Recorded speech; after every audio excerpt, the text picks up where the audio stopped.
Elon, I, the Tetragrammaton, the Lord God Most High, I do exercise and do powerfully command thee, O Spirit. Elon, I, the Tetragrammaton, the Lord God Most High, I do exercise and do powerfully command. In the dark shadows, in the white cold, fearlessly we search for knowledge new and old. We drink the strong spirits and read the ancient tomes. The order of the Abracast. We are the brave and the bold.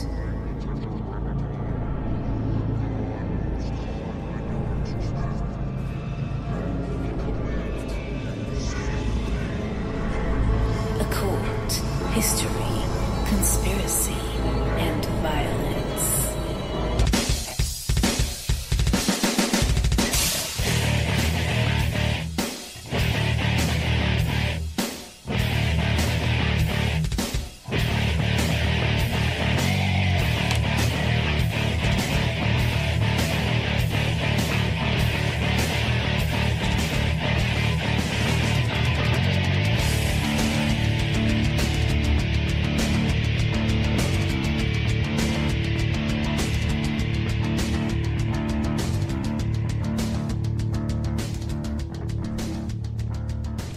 Hey everybody, welcome to the Abracast. I'm your host, John Towers, and we're broadcasting from here in the middle of our magic circle. Continue our discussion on ceremonial magic. We're going to be talking about the Arbatel of magic this evening. And if you recall back to the last episode in this series where we were talking about the Arbatel of magic, I was explaining that an Arbatel is basically a human substitute for an angel. And I had all kinds of movie references to try to explain my feelings on that concept or idea. So let's get on with talking about the actual book here. And for the purposes of our discussion, we're going to be reading out of Arthur Edward Waite's The Book of Ceremonial Magic, including the rites and mysteries of goetic theurgy, sorcery, and infernal and necromancy. And I'd like to just acknowledge and apologize in advance for my stuffy nose. I don't know if I have some kind of weird allergy thing, or if I have a cold, or if I have COVID again. I don't know what's going on. I'm just going to drive on through. So with that being said, trigger warning for my stuffed up nose. Oh, and also, last episode we were talking about Liber 5, the Book of the Princes, and it inspired me to do an expansion pack of my tarot card deck. So I'm going to do a Thoth expansion. I'm doing the 4 cards that we talked about in Liber 4, the Art, which is an alternate card to Temperance, and then Adjustment, which is an alternate card to Strength, if I'm not mistaken, and then Aeon, which is an alternate card for Judgment, and Lust, which is an alternate card for Justice. So I'll put what I have on these cards on my Instagram if you're interested in my progress with them. I'm excited for them. So, I have my vessel of the art here, expertly whipped up. It's not a drink recipe. It's a formula for a weapon of mass distraction. And that is my Jin Jihad here in my vessel of the art. So let me lube up here and we get started.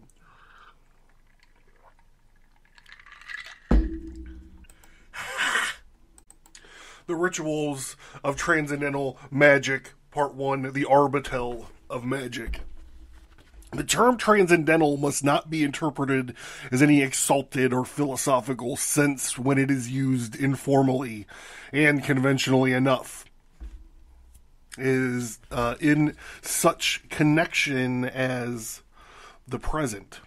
It has not been adopted because it is tolerably appropriate, but rather in the absence of a better word of definition in respect to the claim implied, and because it has been previously admitted in the same connection. It is perhaps loosely equivalent to the haute magie of Eliphas Levi. This is a book he wrote on high magic, which I have rendered transcendental magic, not as a satisfactory equivalent, but because there is no current or admitted expression which corresponds more closely when due allowance has been made for the conceptions which may be presumed to underlie the subject. It must be said that in ceremonial magic there is as much and as little transcendentalism as in the phenomenon of modern mediumship. Whatever might be claimed for the intelligences with whom communication is sought to be established, they reveal themselves by their offices, which are either fantastic or frivolous. In such an association, it should be understood that material interests are to be included in the second class. In the first, it would be compromise, those which are outside realization by reason of their extravagance, while at the same time they are unconnected with spiritual aspiration. Supposing that it were an exact science, there would be nothing in practical magic which interlinks, for example, with a true or with any magic purpose. Hence the ritual of transcendental magic. There must not be understood a collection of processes by which the divine in man is sought to be united with the divine in the universe. The works of St. John of the Cross, of Ruysburg, of Eckert, of Molinos, of St. Martin, even the Imitation of St. Thomas à Kempis. These contained the grand processes of the true transcendental magic, were other than discretion to apply the term, which is worse than ridiculous to treasures which would be disparaged by the association. Here there must be understood simply these occult processes and that so-called theurgic ceremonial in which there is at least no explicit connection with a black magic, which does not only contain no dealings with evil spirits for evil purposes, but appear to eschew all such communication for what purpose soever. An exception, which properly understood is, however, an exception only on the surface, should be an expulsion of diabolical powers from persons in the flesh. Not because the phenomenon of possession are necessarily other than pathological, even in these cases, which would appear to be marked and obstinate, but because of the terms of the ecclesiastical assumption. The rite of exorcism is a far more exalted rite than anything which obtains in the transcendental magic. In this matter, as in many other cases of much higher importance, no tolerable justice has been done of the position of the Catholic Church. It should be observed, in addition, that while ceremonial magic is concerned with a variety of processes which may obviously tend to produce in unwary operators the phenomenon of which characterize possession, there is scarcely a single process in any one of these rituals, white or black, composite or transcendental, which makes any pretense of relieving persons so afflicted. there's a note here that I think is worth reading. There are, of course, innumerable processes for destroying spells and enchantments. Among them, one additionally meets with exorcism to be used in a case of possession. There is, in the edition of the Grimoire of Onerus, published at Rome in 1760, it is supposed to be efficacious both in men and animals afflicted by Satan. In the edition of 1800, there is another process which prescribes holy water for aspiration in the case of a human being, and that of an animal, salt exorcised with blood drawn from the bewitched creature.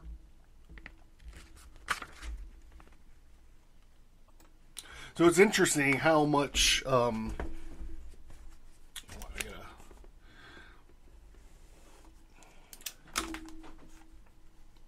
we're talking about these things, it's easy to kind of forget. It is for me anyways. It's easy to kind of forget about the rituals of Christianity, specifically Catholicism, right? So we look in the Bible. You look in the Bible and you check out the stories of the swines of Ghidorah and the stories of Tobit and stories like that, where a Jesus Christ just is like, get out! He's shut the fuck up and get out! You know, even when the demon is doing something like recognizing him as the Son of God, you know, you don't want that demon running around being like, yo, this guy's right. He's the Son of God. Like, that's not good for your brand, bro.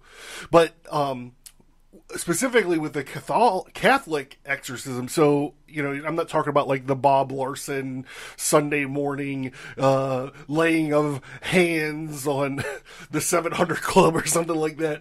But the more seriously taken aspects of, you know, Catholic exorcism, you have all these things, just like you have in ceremonial magic, right? You have vestments and words and scriptures that you have to read, and specifically with the Goetia, what do you have to have? You have to have the name of the demon. You know, Jesus squared down against Asmodeus, I think.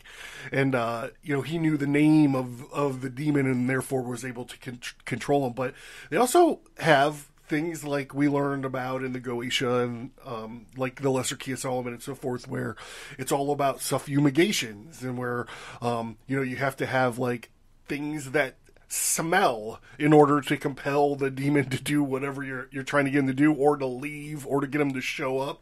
And that is like Tobit, when, you know, the archangel Raphael is telling Tobit, the son of Tobias, how to expel a demon. And in his case, he's like, yeah, get this fish, cut this fucking fish open and catch its liver on fire. But then that just leads to all the weird rituals in Christianity, you know, the most high of which is Catholicism. You know, you're eating flesh and you're drinking blood.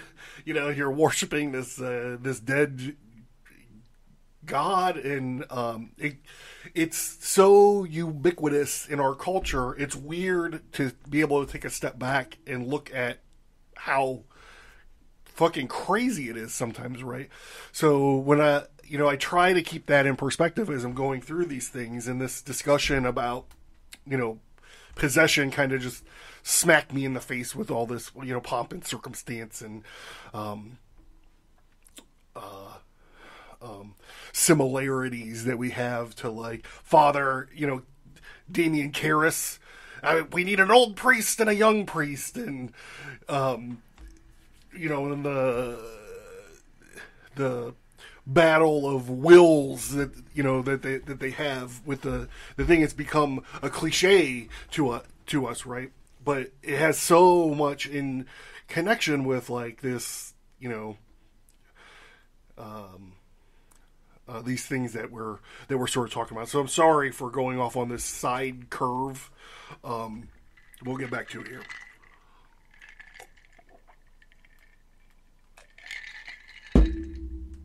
Okay, so even with the back to the book, even with the qualifications which I have registered, the punitive transcendental rituals are exceedingly few. There is one, the Enchiridion of Pope Leo III, the Arbatel of Magic, number 2, and 3, the Celestial Magic of an anonymous German occultist entitled the Theosophia of Pneumatica, which must be held to represent or to save the enumeration of one or two similar handbooks of these. The first included are the Rituals of Ceremonial Magic, by the invincible ignorance of almost every person who has undertaken to class it.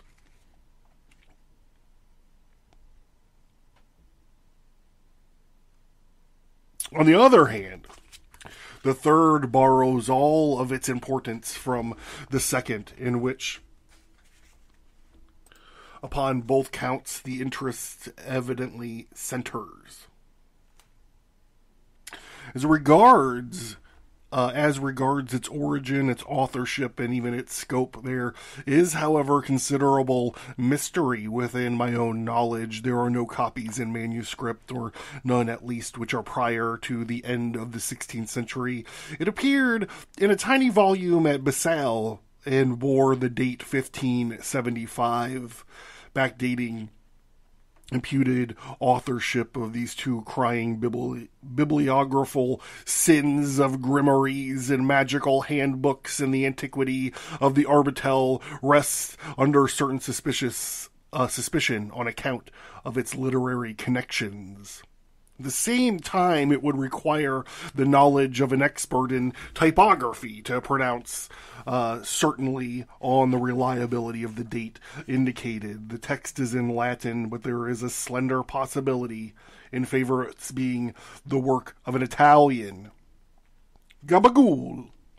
It makes the reference to the theosporadic magic, which indicates the influence of Paracelsus, and although it's difficult to speak with any certainty, seems to hint at an early period of that influence, from the period, in fact, of the Benedictus Figulus, slightly antedating Rosicrucian enthusiasm, and thus accounting for the omissions of all Rosicrucian references, which, in view both of matter and manner, might have been irresistibly expected had the work been posterior to the year 1610. It should be observed that the Arbatel has no connections with the cycle hereinafter considered the Keys of Solomon.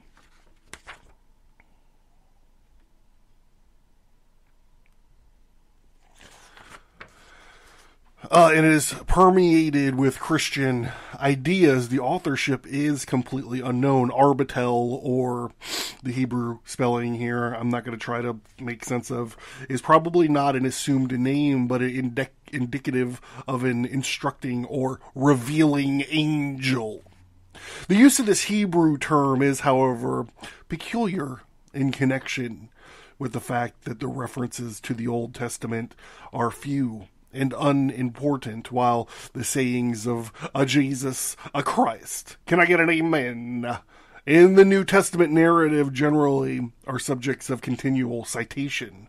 Solomon, moreover, is not mentioned in the frequent enumerations of adepts and wise men. So far, considering the origin authorship date of the book, it remains to say that it is incomplete. The 9 tomes which it purports to be divided, we possess only one, and it is not unlikely that the rest were never written, because the author has left us a plan of his entire proposal. And it is evident that his first book more than once overlaps what should have follows. As it stands, the Arbatel of Magic is concerned with the most general precepts of the magical arts.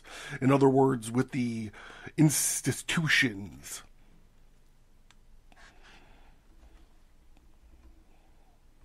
It is entitled Isagoge, which means essential or fundamental instruction. The missing books are those of microcosmical magic or spiritual wisdom or Olympic magic. And that is the evocation of the spirits of Olympus. Hesodactyl and Homeric magic being the operations of Cacodemonias, Roman or Sibylline magic concerning tutelary spirits, Pythagorean magic dealing with the genii of the arts, and the magic of Apollonius giving power over the enemies of mankind, Hermetic or Egyptian magic, and that finally, which depends solely on the word of God, and it is called prophetical magic. It is an open question. All of these books could have been completed without a proportion of that dangerous instruction which makes open for a black magic. The Isagoge, however, must be exempted in part from such charge. The 7 septenaries of aphorisms in which it consists contain many moral and spiritual exhortations, which, if they are not exactly unhackneyed, are on the surface quite unexceptionable, I say, and might indeed rank from the more exalted of their kind, which is not for the art which they are connected. The initial groups of these aphorisms serve to introduce the ritual of Olympic spirits dwelling in the firmament and in the stars of the firmament between whom the government of the world is distributed. There are 196 Olympic proverbs in their entire universe. So Eratron has 49, Belthor has 42, Phaleg 35, Oak 28, Hegith 21, Ophiel 14, and Fool 7. These providences are termed visible. But even as the 7 septenaries of Arbatel cover the whole ground of reputed transcendental magic, so these 7 successive multiples of the same mystical number may most probably be taken to indicate powers and offices. It is further said that the Olympic spirits rule alternately for the 490 years, which would be mere confusion were separate assemblages of spheres permanently assigned to them.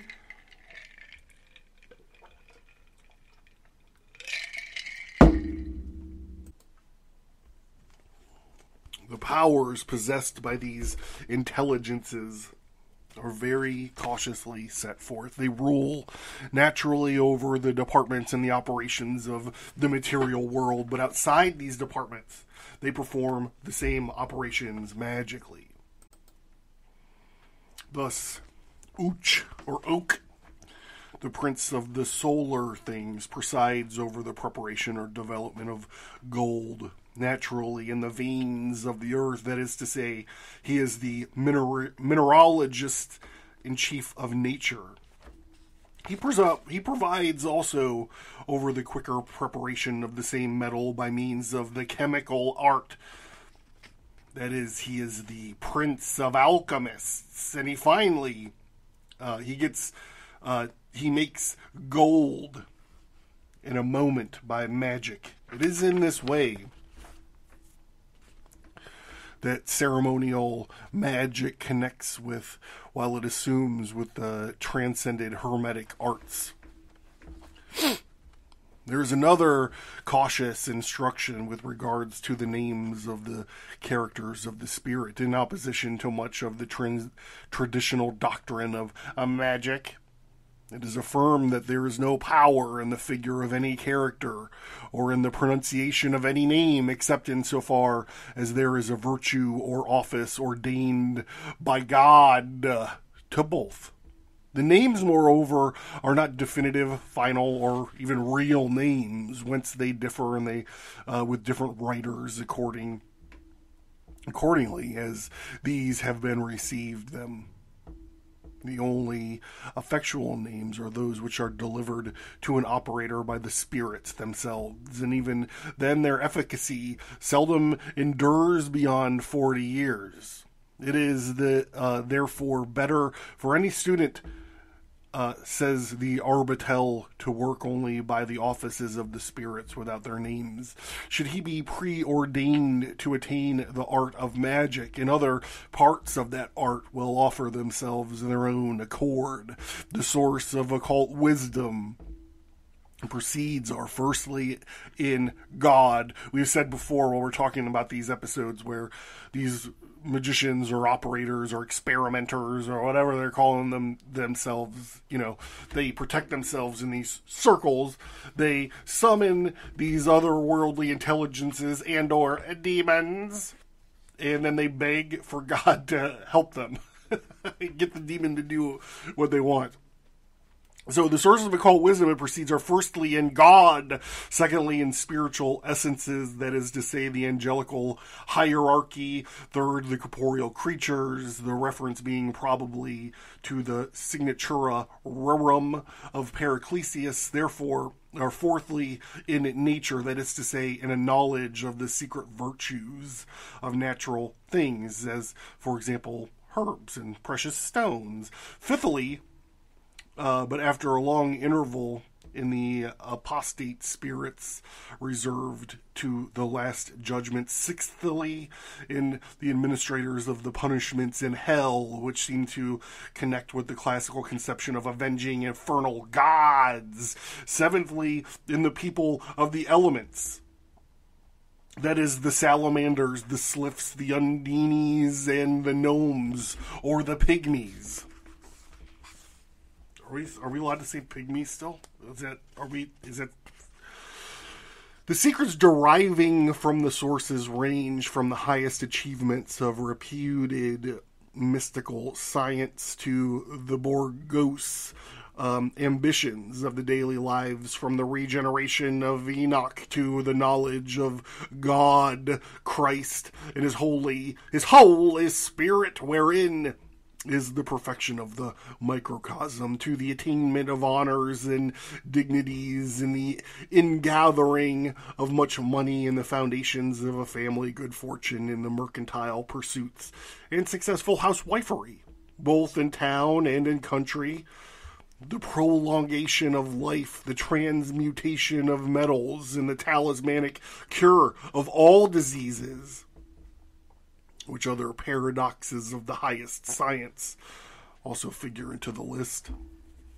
Meditation inward, contemplation of the love of God, are the chief aids in the acquisition of magical arts, together with great faith, strict taciturnity, and even justice in the things of daily life.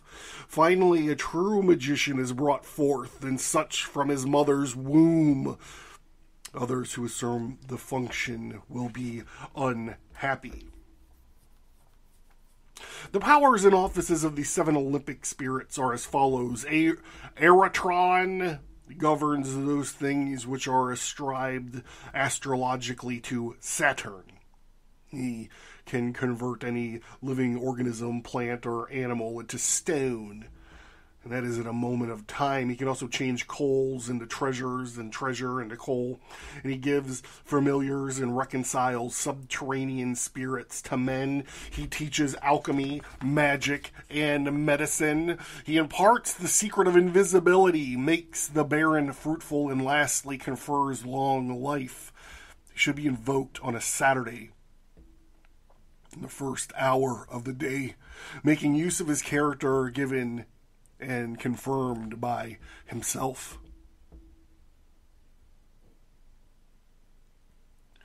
The affairs of Jupiter are administered by Bathor, who responds quickly when called.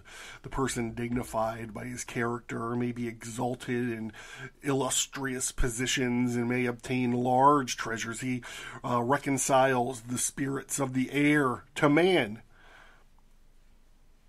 so that they will give true answers, transport precious stones, and compare medicines having miraculous effects. Bethor also grants familiars in the firmament. He prolong life to 700 years, subject to the will of God, which qualification imparts an air of caution. Phaleg governs the things that are attributed to Mars. The person who possesses his character is raised by him to great honor in military affairs. Solar interests are administered by Oak, or Ooch, who prolongs life to 600 years with perfect health therein. And he imparts great wisdom and gives excellent familiar spirits, composes perfect medicines, converts any substance to the purest of metals or into precious stones. He also bestows gold and a purse quaintly described by the English translator of the Arbatel as springing with gold. He causes the possessor of his character to be worshipped as a god by the kings of the whole world. The government of Venerial. I'm going to stick with that. The government of Venerial concerns is entrusted Vernial.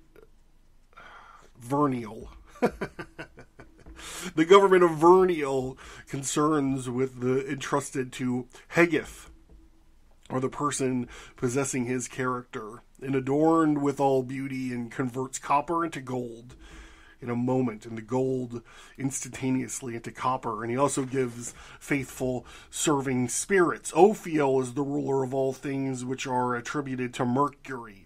He gives familiar spirits, teaches all arts, and enables the possessor of his character to change quicksilver immediately into the philosopher's stone.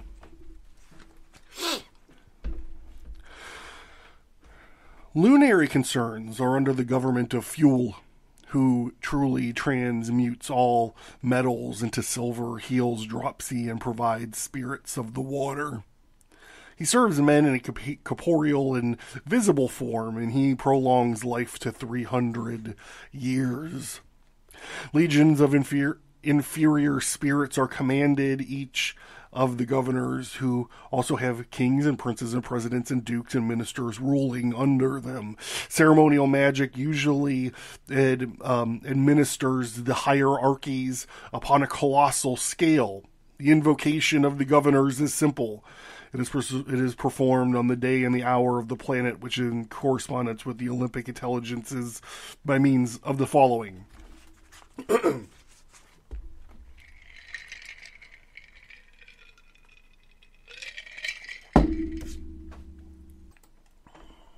O eternal and omnipotent God, who hast ordained the whole creation for thy praise and thy glory, has also for the salvation of man, I beseech thee to send thy spirit.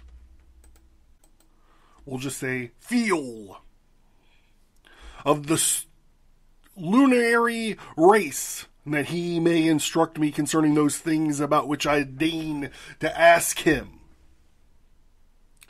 Nevertheless, not my will, but thine be done through Jesus Christ, thine only begotten Son, who is our Lord. Amen. Unless the spirit, in the words of Robert Turner, be familiarly addicted to the operator, he should not be detained above 1 hour, and should in either case be licensed to depart as follows. For as much as thou camest in peace and quietness, having also answered unto my petitions, I give thanks to God, in whose name thou camest. Now mayest thou depart in peace unto thine own order. But return unto me again when I shall call thee by thy name, or by thine order, or by thine office, which is granted from the Creator. Amen. Be not rash with thy mouth, and let not thine heart be hastily to utter anything before God, for God is in heaven, and thou art upon earth. Therefore let thy words be few. For a dream cometh through the multitude of businesses, and a fool's voice is known by the multitude of words. Which is Ecclesiastes 3:4.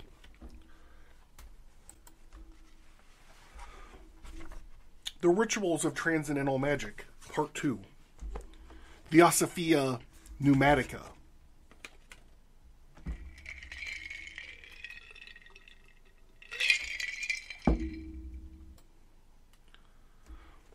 In the year 1686, the Arbatel was translated into German. And in the same year, possibly in the same volume, appeared also in German a work entitled The Little Keys of Solomon, or Theosophia Pneumatica. There are no examples of these editions in British museums, and inquiry has failed to elicit any particulars concerning them. Both are reprinted together with other specimens of ancient magical literature to illustrate the Faust legend, the third volume of Schieble's Das Kloster. The translation of the Arbatel makes no reference to the previous edition in Latin, and Theosophia Pneumatica nowhere states that it is an adaptation of an earlier work. The attribution to Solomon is, of course, wholly contrary the spirit of the ritual, and betrays so far the hand of ignorance. The adapter had, however, been subject to other occult influences besides Arbatel. He applied the term Talmud. So there's a footnote here regarding this little sentence. There is a curious history attaching to this word, but it can be elucidated only by a Hebrew scholar. It seems to be of late introduction, though it derives from the verb to learn. It has been said to represent a stage of initiation in certain occult societies of Islam. It's like the old man on the mountain business, which I base the Dar el-Harb of my comic books on.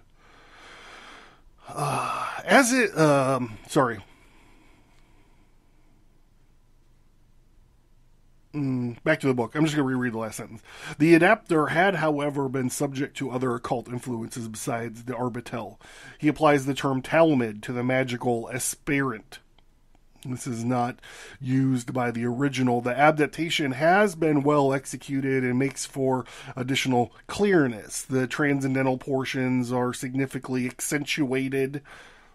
It is said in one place that the exaltation of prayer is the end of the whole mystery, and that such exaltation will never be denied to the true speaker, who has recommended on no account to undervalue his own prayers. This is a better presentation of the theory than the corresponding passage in Arbatel itself.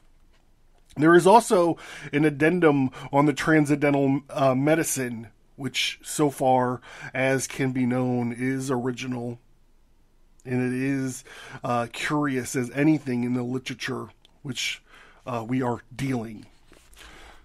So there's a footnote on this as well that I'm going to just dip into here.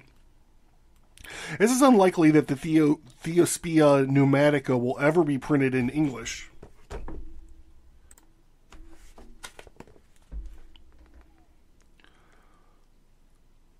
It may be well to give a summary of its appendices, that is to say, one of the only sections of the work which differs generically from the Arbatel, affirming that all things are threefold from the divine triad of the Father, the Son, and the Holy Ghost to man, who is composed of a fleshly body, sensitive soul, and a rational spirit. It defines the human principles as follows. The body is of earth. The sensitive soul is of the four elements, but derives through the stars, and is the seat of understanding and genius for arts and sciences.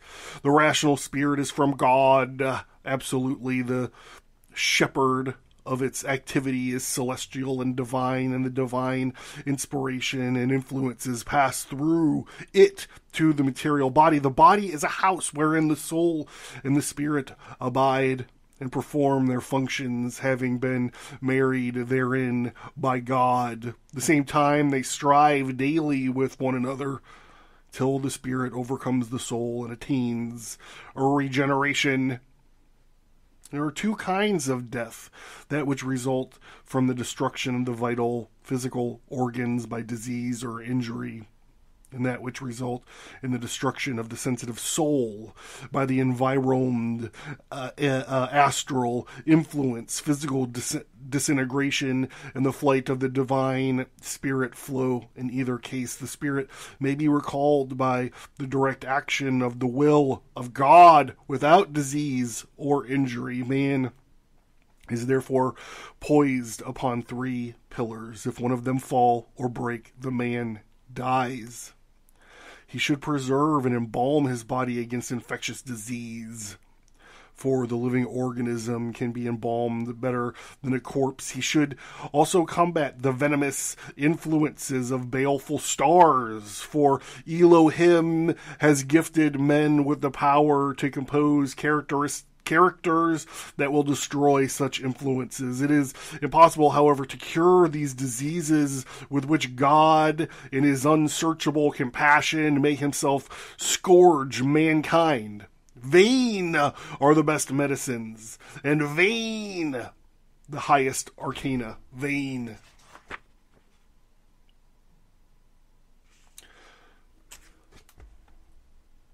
Is the example unicorn. Vain is the potent aurum. Vain is the spiritus auri. Vain is the quinta essentia.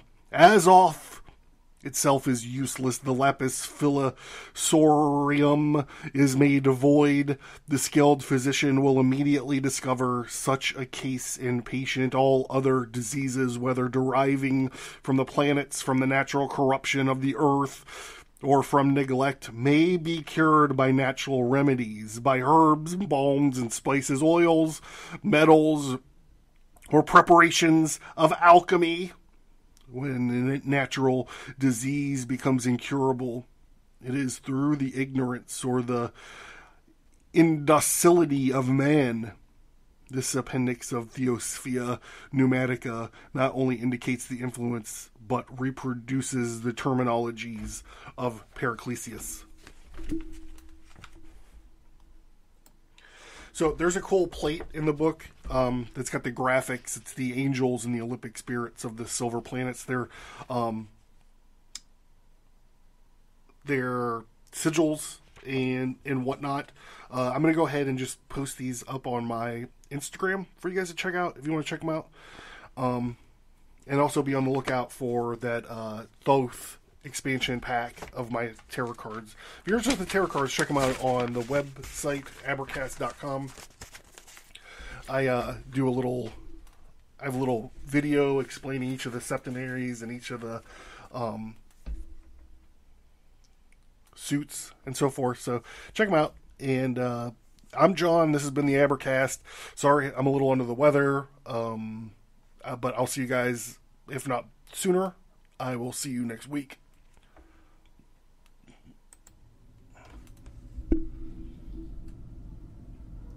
Thank you for listening, and we hope that you enjoyed the show. Please send an email or find us on social media and let us know what you think about the show. We would appreciate it if you would give us a 5-star rate and review wherever you find your favorite podcasts.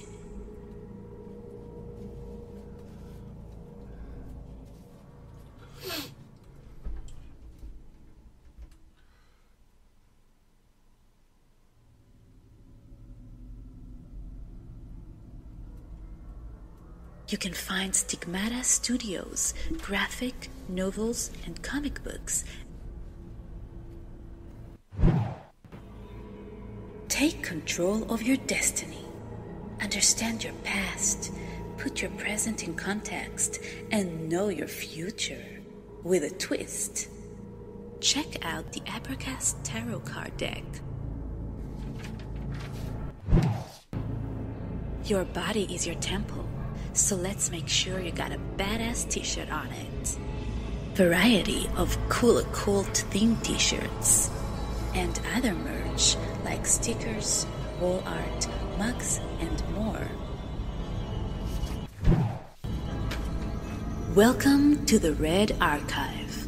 Get access to over 50 hours of archived episodes, more bonus audio, additional exclusive content. All this for only $1 a month.